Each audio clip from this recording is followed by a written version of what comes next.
an MFD file is connected to SQL Server master database operations, one of the most critical files in your database infrastructure.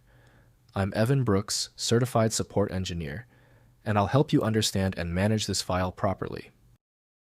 Our ultimate goal is to simplify the process by leveraging the advanced capabilities of Won't MFD file inspection software that works reliably across numerous file types.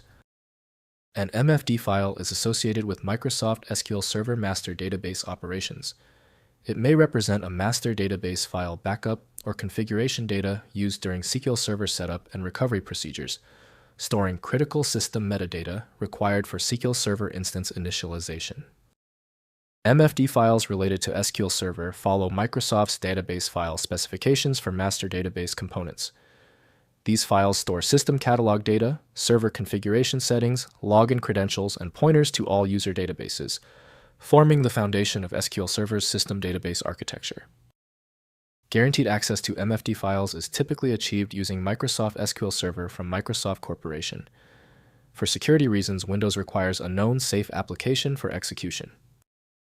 Windows cannot translate stored records into readable form, requiring a database application. Your most effective first step, right-click the MFD file and select Open With. If Microsoft SQL Server is installed, use it. If not, choose another program. Keep testing until the file becomes accessible. If your MFD file will not open, do not worry. This format is tricky. Since the MFD file is so specific, let's confirm your environment. We need to verify these key details before fixing the error. First, use SQL Server Management Studio. To work with MFD files, use Microsoft SQL Server Management Studio, SSMS. Connect to your SQL Server instance and use the backup and restore features to manage master database files. Always follow Microsoft's documented procedures for master database recovery to avoid critical system damage. Next, follow SQL Server Master DB recovery steps. If the master database is corrupted, follow Microsoft's official master database recovery procedure.